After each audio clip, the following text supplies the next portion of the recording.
Lukas pasal yang ketiga ayat 7 sampai ayat yang ke-9. Lukas pasal yang ke-7, 3 ayat 7 sampai 9. Lalu ia berkata kepada orang banyak yang datang kepadanya untuk dibaptis. Katanya, hai kamu, keturunan ular beludak, siapakah yang mengatakan kepada kamu? Siapakah yang mengatakan kepada kamu melarikan diri? Supaya kamu melarikan diri dari murka yang akan datang. Jadi, hasilkanlah buah yang sesuai dengan pertobatan. Dan janganlah berpikir dalam hatimu, Abraham adalah bapa kami. Karena aku berkata kepadamu, Allah dapat menjadikan anak-anak bagi Abraham dari batu-batu ini. Ayat 9. Kapak sudah tersedia pada akar pohon. Dan setiap pohon yang tidak menghasilkan buah yang baik akan ditebang dan dibuang ke dalam api. Ya, saudara, dari Lukas pasal yang ketiga ayat yang ke-7 sampai ayat 9, kalau kita lihat bahwa Tuhan sedang bicara kepada orang Israel, kepada rabi-rabi mereka, kepada orang Saduki, orang Farisi, orang-orang yang mengerti tentang kitab-kitab Musa, bahwa mereka harus menghasilkan buah. Mereka harus mengkhususkan diri mereka untuk mereka melayani Tuhan dengan sungguh-sungguh, dengan mental, bukan mental agama, tapi mereka harus punya mentalitas kerajaan Allah, ya, atau kingdom mentality. Apa pentingnya? Atau punya gaya hidup kerajaan Allah. Apa pentingnya kita memiliki gaya hidup kerajaan Allah? Saya percaya gaya hidup itu bukan sesuatu yang sekali-kali kita lakukan.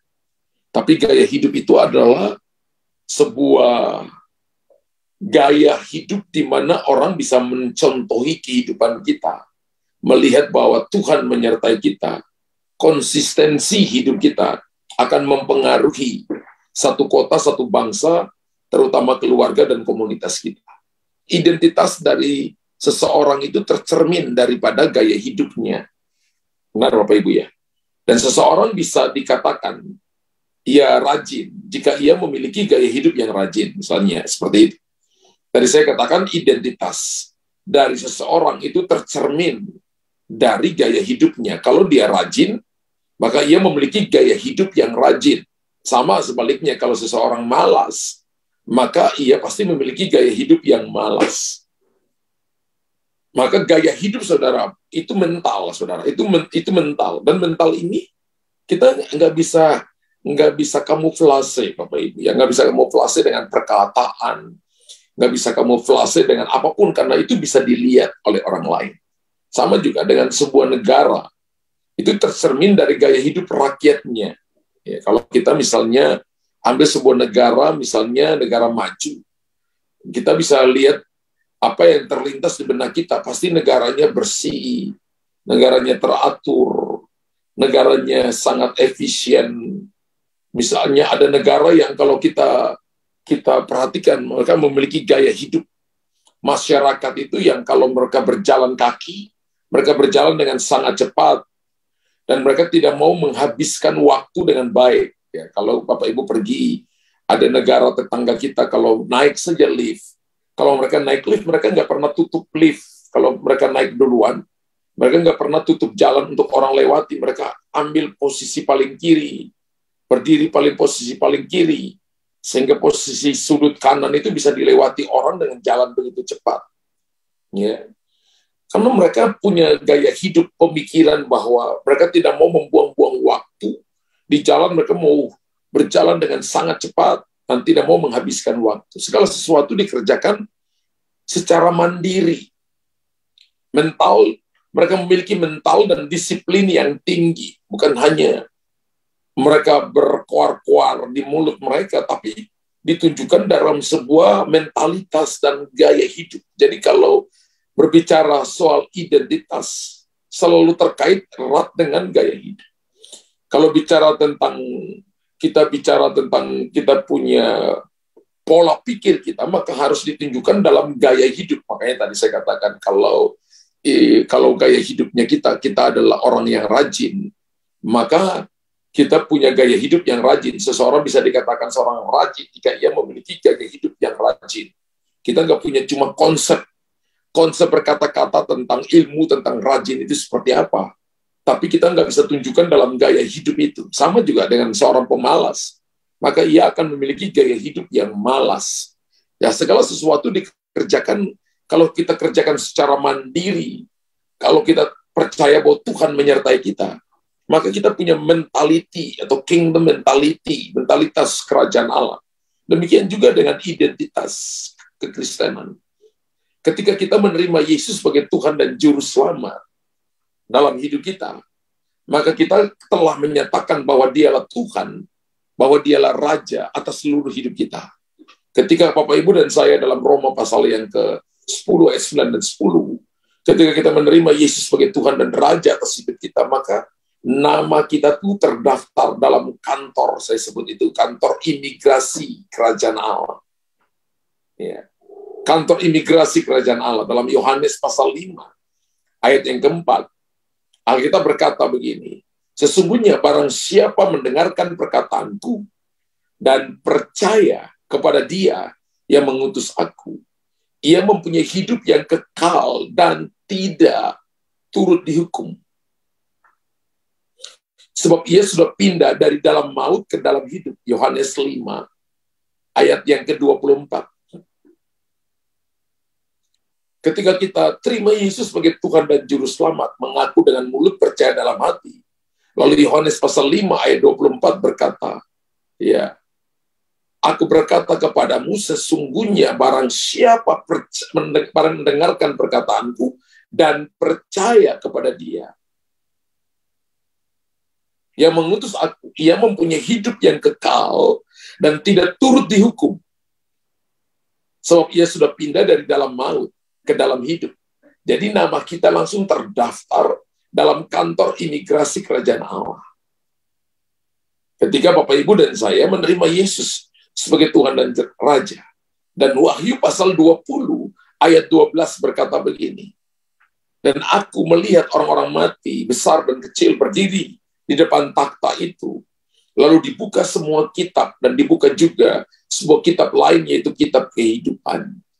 Dan orang-orang mati dihakimi menurut perbuatan mereka berdasarkan apa yang ada tertulis di dalam kitab-kitab itu. Wow, Bapak Ibu perhatikan bahwa Alkitab berkata nama kita juga akan tercatat dalam kitab kehidupan ketika kita menerima Yesus sebagai Tuhan dan Raja atas hidup kita. Pada saat itulah kita menjadi duta-duta kerajaan Allah. Nah, sebagai duta kerajaan Allah, sebagai warga kerajaan Allah, kita harus memiliki gaya hidup atau mentalitas kerajaan Allah. Saya percaya bahwa ketika sebuah kerajaan, ya, misalnya kita lihat ada contoh lah, misalnya beberapa awal tahun lalu kalau nggak salah ya, kita lihat ada sebuah acara yang terjadi di mana? Di kerajaan Inggris ya, the Royal Wedding, pernikahan ningrat ini. Mata dunia tertuju pada pernikahan ini, ya, antara Pangeran William sama istrinya, ya, Kate. Saya ikut dan saya ingin melihat, misalnya, saya lihat bahwa mata seluruh bukan cuma warga Inggris, tapi bukan cuma persemakmuran Inggris, tapi mata dunia tertuju di sana. Kenapa? Karena dunia ini sebenarnya penasaran, ingin melihat bagaimana sebenarnya gaya hidup keluarga kerajaan itu. Bahkan mereka ingin tahu gaya hidup anggota keluarga kerajaan itu seperti apa, dan itu akhirnya menjadi sorotan rakyatnya. bahkan warga dari negara-negara lain pun ingin tahu. Bapak Ibu tahu bahwa ketika kita terima Yesus sebagai Tuhan dan Juru Selamat, maka kita ini adalah anak-anak kerajaan. Dunia itu kepingin melihat, dunia itu kepingin tahu gaya hidup kerajaan itu seperti apa sih. Kalau di royal wedding antara Pangeran William dengan istrinya, itu menjadi sorotan dunia. Warga kerajaan Inggris, bahkan persemakmuran Inggris pun masyarakatnya kepingin tahu, dan masyarakat dunia kepingin tahu. Apalagi kalau kita ini ketika terima Yesus sebagai Tuhan dan Raja, kita ini anak-anak kerajaan, pasti dunia juga akan kepingin tahu. Firman Allah berkata bahwa dunia sedang menunggu anak-anak Allah dinyatakan. Nah, gaya hidup anggota kerajaan Allah ini akan menjadi sorotan bagi dunia, sehingga orang akan melihat bahwa kita disertai Tuhan. Karena kalau Bapak Ibu perhatikan kitab-kitab Kejadian, Keluaran, Imamat, Bilangan, itu menceritakan tentang bagaimana orang bisa melihat bahwa Tuhan menyertai Yusuf, Tuhan menyertai Sadrak, Mesak, Abednego, Tuhan menyertai Daniel. Karena mereka punya gaya hidup kerajaan Allah. Mereka menjadi sorotan, mereka hidup berbeda dengan hidup orang-orang yang ada dalam kerajaan itu. Padahal dalam kerajaan itu ada tatanan, ada gaya hidup. Tapi mereka membawa mentalitas yang berbeda. Dan mari kita lihat apa yang menjadi isi pesan daripada Yohanes Pembaptis ini ketika ia mempersiapkan jalan buat Tuhan Yesus. Pesan pertama yang harus kita lakukan untuk memiliki sebuah mentalitas gaya hidup kerajaan Allah adalah bertobat itu dulu. Ya. Bertobat dari kemalasan, dari kebodohan, bertobat dari dosa kita, bertobat dari hal-hal yang menghalangi kita untuk saudara dan saya memprioritaskan Tuhan. Kita bertobat di situ dulu, supaya kita bisa memiliki gaya hidup kerajaan Allah. Dan orang dunia tidak dapat melihat kerohanian kita, karena itu ada di dalam hati kita. Bagaimana orang dunia bisa melihat sesuatu dalam hidup saudara dan saya? Nggak akan bisa lihat. Kecuali kalau Bapak Ibu punya mentalitas atau punya gaya hidup kerajaan Allah. Ketika orang nyakiti Bapak Ibu dan Bapak Ibu ngampuni, itu gaya hidup kerajaan Allah. Ketika Bapak Ibu misalnya kita terus memberi waktu, memberi tenaga, memberi pemikiran, ada orang yang memberi dalam hal keuangan, dalam harta, karena mereka tahu bahwa semua yang ada pada mereka itu titipan Tuhan. Nah, kita bisa berbicara panjang lebar tentang teologi kekristenan, tapi pada akhirnya orang-orang akan melihat sebuah realitas gaya hidup kita sehari-hari. Kita bisa bicara tentang konsep-konsep kekristenan, konsep-konsep teologi, tapi ujung-ujungnya orang katakan gini, apa yang dia omongkan tidak sesuai dengan hidupnya. Karena orang ingin melihat gaya hidup, mentalitas kerajaan Allah. Jadi ketika Bapak Ibu terima Yesus sebagai Tuhan dan Juru Selamat, nama kita tercatat dalam kitab kehidupan. Kita warga kerajaan Allah. Dan orang dunia sedang fokus untuk melihat gaya hidup kerajaan Allah ini. Bagaimana cara hidup kita, bagaimana cara berbicara kita, bagaimana cara kita bekerja, bagaimana cara kita berusaha, hal-hal yang praktis dalam hidup kita, itu yang dunia lihat. Karena dunia nggak bisa lihat kerohanian kita. Selain daripada kita tunjukkan dari cara hidup kita, dari cara bicara kita, dari cara bekerja kita, dari cara kita bisnis, dari cara kita melayani, itu hal-hal praktis. Ya. Yang dunia bisa lihat dalam hidup kita. Jadi sesungguhnya gini, kunci pertama untuk bisa memiliki gaya hidup kerajaan Allah adalah kita bertobat lebih dulu. Bertobat dari hal-hal yang kita tahu tapi kita nggak mau lakukan. Karena bertobat itu adalah wujud nyata dari tindakan iman kita. Karena iman tanpa perbuatan pada hakikatnya kan mati. Kalau kita lihat Yakobus pasal 2 ayat 17, Alkitab berkata demikian juga halnya dengan iman. Jika iman itu tidak disertai perbuatan, maka iman itu pada hakikatnya, pada intinya adalah mati. Bapak Ibu nggak hanya cuma bicara tentang saya percaya, tapi tindakan percaya Bapak Ibu tidak lakukan, maka itu bukan iman. Bapak Ibu tahu definisi iman, tapi iman itu sesungguhnya adalah perbuatan. Iman itu adalah tindakan, kehidupan. Makanya disebut dengan mentalitas kerajaan Allah itu adalah gaya hidup kita. Ya, pola hidup kita. Ya. Hidup yang praktis, menurut apa yang Tuhan katakan, yang bisa dilihat oleh orang, dan memuliakan nama Tuhan. Ya, ternyata iman yang disertai dengan perbuatan inilah yang bisa mendatangkan pengampunan dosa. Jadi jangan sampai kita disesatkan oleh ajaran yang menyuruh kita minta ampun hari Minggu. Ntar Senin sampai Sabtu lagi berbuat dosa, Minggu minta ampun lagi. Enggak seperti itu Bapak Ibu. Tapi Tuhan mau supaya saudara dan saya berhati-hati. Karena belum tentu semua orang dapat kesempatan datang ke gereja minta ampun. Betul. Benar Bapak Ibu. Tapi Tuhan kasih kepada Bapak Ibu dan saya kesempatan every day, ya, every hours, every minute, untuk kita datang kepada Tuhan. Mencari Tuhan dengan sungguh-sungguh. Galatia pasal 6 ayat yang ke-7 berkata, jangan sesat. Allah tidak membiarkan dirinya dipermainkan. Firman Allah berkata, jangan sesat. Allah tidak membiarkan dirinya dipermainkan. Karena apa yang ditabur orang, itu juga yang akan dituai. Lompat pada ayat yang ke-13. Alkitab mengatakan begini. Lompat pada ayat yang ke-13 dari Galatia 6 ayat 13. Sebab mereka yang menyunatkan dirinya tidak memelihara hukum Taurat. Tapi mereka yang menghendaki supaya kamu menyunatkan diri, agar mereka dapat bermegah atas keadaanmu yang lahiriah. Bahkan orang yang melakukan hukum Taurat dengan cara menyunatkan diri, tidak memelihara hukum Taurat. Mereka melanggar hukum Taurat. Ya. Kemerdekaan dari Tuhan bukanlah kesempatan untuk hidup di dalam dosa, melainkan untuk melayani dengan kasih. Nanti kalau kita lihat, kita bisa baca dalam Matius pasal 13, ayat 24 sampai ayat 30, itu perumpamaan tentang lalang di antara gandum. Ya. Tuhan memisahkan gandum dari ilalang. Nanti baca ini ayatnya, nanti Bapak Ibu baca.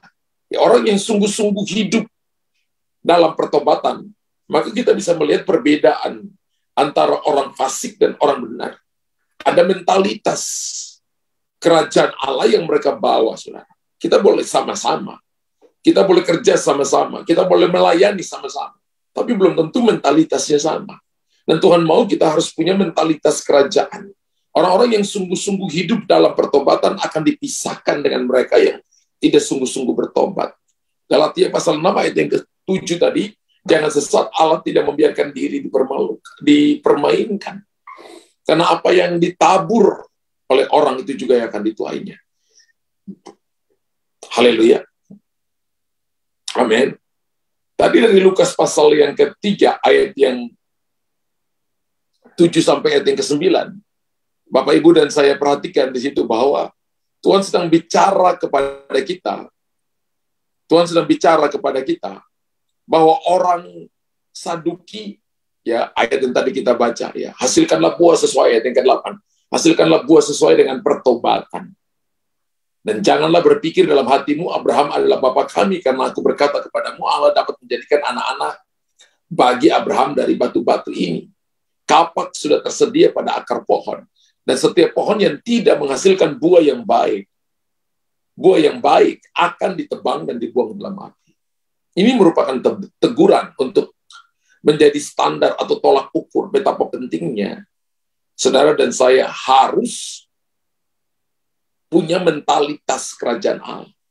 Dengan kata lain, kalau orang Farisi saja, orang Saduki saja, yang notabene mereka adalah kaum-kaum rohaniawan, mereka saja perlu punya mentalitas kerajaan Allah, karena mereka nggak punya mentalitas kerajaan Allah. Mereka punya mentalitas agama, tapi mereka tidak memiliki mentalitas kerajaan Allah. Mereka saja perlu bertobat, apalagi kita orang biasa, misalnya seperti itu. Dan orang Farisi, mereka adalah suatu golongan dari para rabi atau ahli Taurat yang sangat berpengaruh ketika masa Tuhan Yesus itu. Karena mereka hidup berpadanan pada Taurat Musa, pada adat istiadat nenek moyang mereka. Dan seluruh hukum dan peraturan mereka taati secara mutlak. Ketika Yesus datang, dan Yesus katakan kepada mereka, kamu keturunan ular beludak.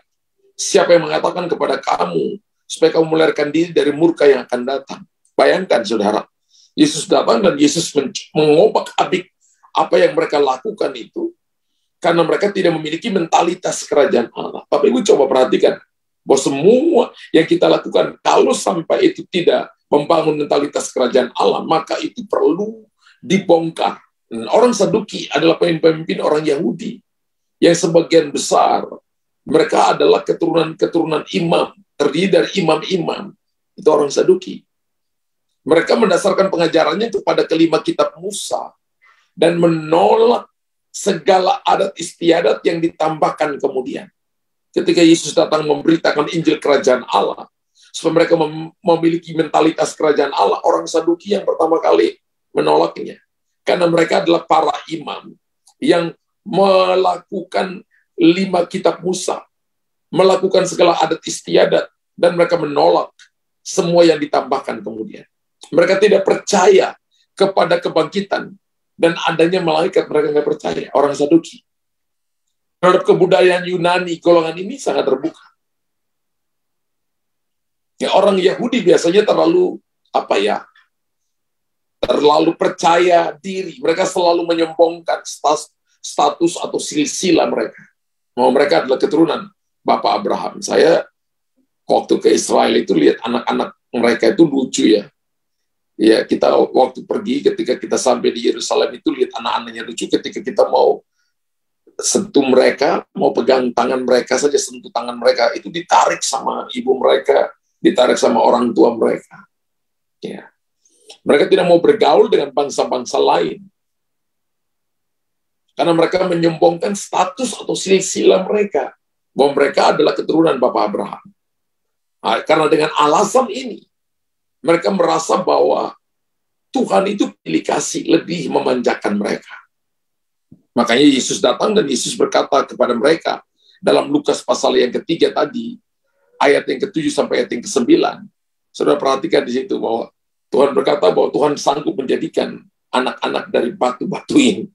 Ya, ada orang Kristen juga yang berpikiran, ya berhubungan saya ini lahir dari keluarga Kristen, papa mama saya Kristen, kakek nenek saya pendeta, papa mama saya pendeta, jadi saya juga akan dapat berkat pendeta. No, tidak seperti itu Bapak Ibu. Saya selalu berkata kepada anak-anak saya, kalian jangan cuma mau berkat hamba Tuhan, tapi tidak mau hidup seperti hamba Tuhan. Mereka harus punya mentalitas kerajaan Allah. Perhatikan Bapak Ibu baik-baik. Apa yang kurang? Apa kurangnya orang Farisi dan orang Saduki dalam hal menjalankan kehidupan keagamaan mereka? Mereka sangat setia. Kalau kita tidak sungguh-sungguh terima Yesus, kalau kita tidak sungguh-sungguh bertobat, maka kita akan menyesal ketika Tuhan berkata dalam Matius 7 ayat 23, Aku tidak pernah mengenal kamu, hanyalah daripadaku kamu sekalian pembuat kejahatan. Selagi ada kesempatan, maka pakai itu untuk bertobat dengan sungguh-sungguh. Sebab Alkitab katakan kerajaan Allah sudah dekat. Haleluya. Pada waktu perintah ini diberikan kepada orang Yahudi ketika Yesus katakan ini dalam Lukas 3 ayat 10. Jika demikian, apakah yang harus kamu perbuat?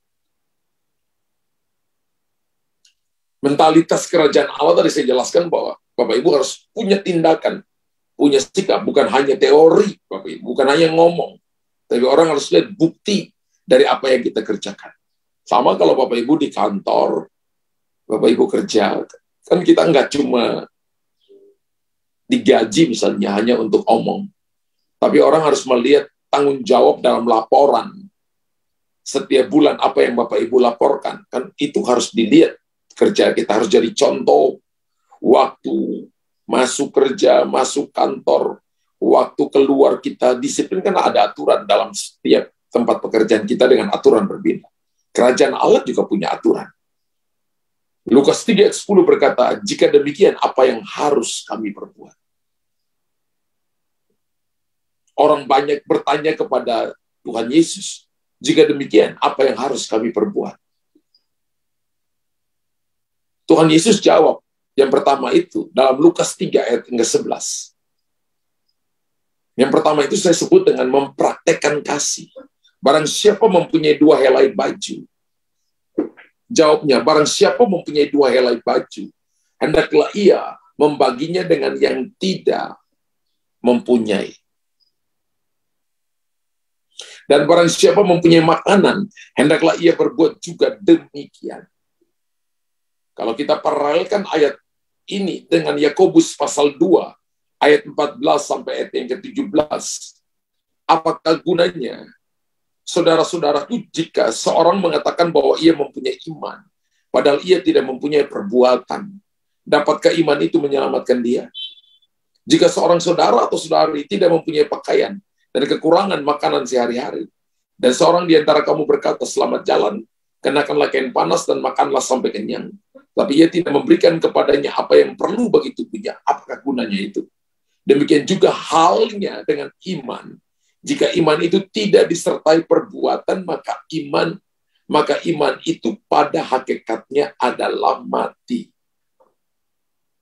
Jadi hal yang pertama ketika orang Farisi, Saduki, orang Yahudi tanya kepada Yesus dalam Lukas 3 ayat 10, jika demikian, apa yang harus kamu lakukan? Lalu Yesus memberikan kepada mereka Lukas 3 ayat 11, yaitu bagaimana mereka mempraktekkan kasih. Karena mereka hanya waktu itu hanya cuma bisa ngomong, tapi dalam hal menolong orang lain, mempraktekkan kasih, punya mentalitas kerajaan Allah itu nggak ada pada mereka. Ketika mereka lihat orang salah, mereka ketemu perempuan yang berzina, langsung mereka datang bawa kepada Yesus, dan mereka berkata, menurut hukum Musa harus lempari dengan batu sampai mati. Tapi Yesus membungkuk dan menulis ke tanah. Dan Yesus berkata, barang siapa daripada kamu yang tidak pernah berbuat dosa, silakan lempar batu yang pertama. Dan tidak ada seorang pun yang melempari batu kepada perempuan itu. Bapak Ibu perhatikan baik-baik, bahwa mereka hanya cuma ngomongin, tapi ketika mereka lihat orang salah, mereka nggak kasih. Mereka nggak mempraktekkan kasih. Ketika mereka lihat orang lapar, mereka tidak mempraktekkan kasih. Ketika mereka melihat orang kedinginan, mereka tidak memberikan baju kepada mereka. Ketika mereka lihat orang lapar, mereka tidak memberikan makanan kepada mereka. Mereka bicara tentang kebenaran, tapi mereka tidak mempraktekkan tentang kebenaran. Ketika mereka lihat orang salah, mereka tidak ampuni, mereka selalu ingat terus bahwa masalah itu masih tetap ada di depan mata mereka. Yang selalu mengingat kesalahan orang terus itu setan, saudara. Tuhan itu akan mengampuni, bahkan melupakan kesalahan kita ketika kita datang dan minta ampun di hadapan Tuhan. Hal yang pertama itu praktek kasih. Yang kedua, Tuhan mau supaya kita memiliki integritas. Integritas dalam usaha, dalam pekerjaan, dalam pelayanan. Tuhan mau kita memiliki integritas. Lukas pasal 3, ayat 12 sampai ayat 14. Ada datang juga pemungut-pemungut cukai untuk dibaptis, dan mereka bertanya kepadanya, Guru, apa yang harus kami perbuat? Lalu Yesus berkata, jawabnya, jangan menagih lebih banyak daripada yang telah ditentukan bagimu. Jangan bikin bon kosong, saudara. Jangan bikin cek kosong kepada orang yang berhak menerimanya. Jangan menagih lebih banyak daripada yang telah ditentukan bagimu. Dan prajurit-prajurit bertanya juga kepadanya, dan kami apa yang harus kami perbuat? Jawab Yohanes kepada mereka, jangan merampas, dan jangan memeras, dan cukupkanlah dirimu dengan gaji. Ada kalanya orang pakai kesempatan, ketika lihat orang salah, itu waktunya untuk dia memeras orang itu, untuk merampas orang itu, untuk dia mendapat untung dari dirinya, alasannya gaji nggak cukup. Ini tidak memiliki mentalitas kerajaan Allah. Ada orang pakai karunia hanya untuk supaya dia dapat makan. No. Karunia yang Tuhan berikan kepada kita tujuannya adalah untuk menolong tubuh Kristus, untuk equipping the saint, untuk melatih orang-orang kudus, mendidik generasi baru, untuk equip the saint, untuk memperluas kerajaan Allah, untuk mendidik orang-orang muda, untuk mendidik jemaat Tuhan, untuk mereka bertumbuh. Kita nggak boleh pakai karunia kita untuk perut kita. Kita salah, saudara. Kita nggak punya mentalitas kerajaan Allah. Ketika kita memiliki gaya hidup kerajaan Allah, maka sesungguhnya Tuhan sedang menjawab doa kita. Doa Bapa kami, saudara, kalau kita perhatikan ya. Matius 6 ayat yang ke-10, datanglah kerajaanmu, jadilah kehendakmu di bumi seperti di surga. Ketika kita memancarkan gaya hidup kerajaan Allah, kita menghadirkan kerajaannya di tengah-tengah kehidupan kita. Jadi ketika kita, Bapak, Ibu, dan saya punya integritas punya gaya hidup kerajaan Allah, maka sebenarnya kita menghadirkan rajanya di situ. Wow, jadi ketika Yesus hadir di tengah-tengah kita, apa sih yang kurang? Sehingga dalam segala hal kita akan lakukan yang terbaik. Karena kita melakukannya untuk Tuhan. Kalau kita punya mentalitas kerajaan Allah, kita nggak asal, saudara. Tapi kita melakukan karena kita lakukan untuk Tuhan. Kolose pasal yang ketiga, ayat 23 berkata begini, apapun juga yang kamu perbuat, perbuatlah dengan segenap hatimu seperti untuk Tuhan dan bukan untuk manusia. Wow. Kolose 3 ayat 23, apa saja yang kamu perbuat, perbuatlah dengan segenap hatimu seperti untuk Tuhan dan bukan untuk manusia. Kalau Bapak Ibu tahu bahwa ini adalah kesempatan untuk kita memiliki mentalitas, pola pikir, gaya hidup kerajaan Allah, maka apapun juga yang kamu perbuat, perbuatlah dengan segenap hatimu. Seperti untuk Tuhan dan bukan untuk manusia. Kalau kita punya ini, makanya ini disebut gaya hidup kerajaan Allah. Karena gaya hidup kerajaan Allah itu terbentuk dari kebiasaan-kebiasaan. Dari disiplin rohani kita sehari-hari. Dari gaya hidup kita sehari-hari. Kalau orang punya karakter, itu dibangun oleh sifat. Sifat baik, sifat baik, sifat baik, sifat baik, dikumpul jadi satu, jadi karakter yang baik. Karakter jelek juga sama. Dari sifat jelek, sifat jelek, sifat jelek, dikumpul jadi satu, jadi karakter jelek. Gaya hidup kerajaan Allah juga terbentuk dari kebiasaan-kebiasaan yang kita bangun. Kalau suka berdoa, suka menyembah Tuhan, suka menolong orang lain, suka bekerja, mendisiplinkan diri kita, disiplinkan rohani kita setiap hari, maka itu terbangun yang namanya mentalitas gaya hidup kerajaan Allah. Kebiasaan dan disiplin rohani itu, saya percaya dimulai dari keputusan kita sekarang, saudara, untuk meresponi firman Tuhan dan menjadi pelaku firman Tuhan. Kita bukan hanya mendengar, tapi kita jadi pelaku firman Tuhan. Dan ketika Bapak Ibu mendengar dan kita jadi pelaku firman, kita jadi orang benar. Itu yang disebut memiliki mentalitas kerajaan Allah, memiliki gaya hidup kerajaan Allah. Dan itu akan menjadi role model, akan dicontohi oleh orang lain. Ada orang yang bisa saja pendeta, tapi ketika orang salah, dia bisa ingat kesalahan orang itu dan tidak pernah mau berdamai dengan orang itu. Dia selalu mencap orang itu bahwa orang itu adalah orang yang terus salah. Padahal siapa tahu orang itu dalam satu hari dia bisa berubah. Dalam satu minggu Tuhan bisa rubah dia, dan Tuhan bisa pakai dia menjadi alat yang berguna dalam tangan Tuhan. Saudara yang terus mengingat kesalahan orang, Anda berdiri di pihak musuh. Anda berdiri bersama dengan setan. Setan itu mencatat semua kesalahan Anda. Tuhan menghapusnya. Tapi setan tetap mengukirnya di bukunya dan tetap mengingat kesalahanmu. Tapi saya percaya bahwa kehidupan yang Tuhan mau saudara dan saya miliki, yang punya mentalitas kerajaan Allah, adalah kita membangun kebiasaan dan disiplin rohani kita. Yang dimulai dari sekarang, dari keputusan kita, mendengar firman, dan menjadi pelaku firman Tuhan. Puji Tuhan Bapak Ibu. Bapak Ibu yang diberkati Tuhan, tulis di kolom komentar, saya sungguh amat diberkati Tuhan pagi hari ini. Puji Tuhan. Bapa di sorga, terima kasih untuk pagi ini. Terima kasih untuk firman-Mu, kekuatan yang Tuhan berikan kepada kami. Materaikan firman-Mu Tuhan. Berikan kekuatan kepada setiap pribadi kami. Sehingga pagi hari ini, kami akan melihat perkara-perkara besar, ajaib yang mulia, yang Tuhan nyatakan dalam hidup kami. Dan nama Tuhan dipermuliakan. Materaikan firman-Mu dalam hidup kami. Lakukan perkara-perkara ajaib dan mulia. Di dalam nama Tuhan Yesus. Dalam nama Tuhan Yesus. Kami berdoa dan mengucap syukur. Haleluya. Amin. Amin.